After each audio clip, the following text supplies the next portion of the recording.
Tamil Nadu government இருக்கிற அந்த நிலைமையை பத்தி நான் உங்ககிட்ட நான் சொல்லணும். கிட்டத்தட்ட 10 லட்சம் கோடிக்கு மேல கடன் வாங்கி வச்சுட்டு போயிருக்கிற இன்னைக்கு அந்த தமிழ்நாடு அரசு இருக்கிறப்போ, கஜானாவை சுத்தமா தொடச்சி வலிச்சு வச்சுட்டு போயிருக்கிறப்போ, தூக்க முடியாத சுமையை ஏத்தி வச்சுட்டு போயிருக்கிறப்போ,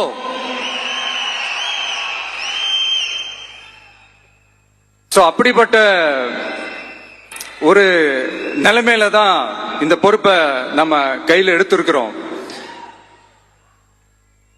தமிழ்நாடு கவர்மெண்ட் இருக்கிற அந்த நிலைமையை பத்தி நான் உங்ககிட்ட நான் சொல்லணும். கிட்டத்தட்ட 10 லட்சம் கோடிக்கு மேல கடன் வாங்கி வச்சுட்டு போயிருக்கிற இன்னைக்கு அந்த தமிழ்நாடு அரசு இருக்கிறப்போ, கஜானாவை சுத்தமா தொடச்சி வலிச்சு வச்சுட்டு போயிருக்கிறப்போ, தூக்க முடியாத சுமையை ஏத்தி வச்சுட்டு போயிருக்கிறப்போ,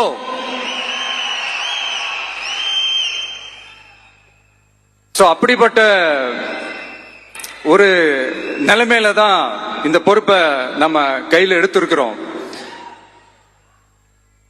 உடனே நீங்க நினைக்கலாம், என்னடா இவர் ஏதோ பொறி வச்சு பேசுறாரா அப்படின்ட்டு. அப்படிலாம் எதுவுமே கிடையாது. உள்ள போய் பார்த்தா தான் தெரியும் எது எந்த நிலைமையில இருக்குன்னு, என்ன இருக்கு என்ன இல்ல, எது எந்த நிலைமையில இருக்கு எது எந்த நிலைமையில இல்ல. அதையெல்லாம் பார்த்துட்டு உங்களுக்கு ஒரு வெள்ளை அறிக்கையா அதை வெளியிடணும்னு நான் நினைக்கிறேன். ஒரு டிரான்ஸ்பரண்டான ஒரு கவர்மெண்டா, அதாவது இன்னைக்கு நம்ம தமிழ்நாடு கவர்மெண்ட் இந்த நிலைமையில தான் இருக்கு அப்படின்றத உங்ககிட்ட சொல்லிட்டு, I just want to take it forward from there. அதைத்தான் நான் முதல்ல செய்யணும்னு நினைக்கிறேன்.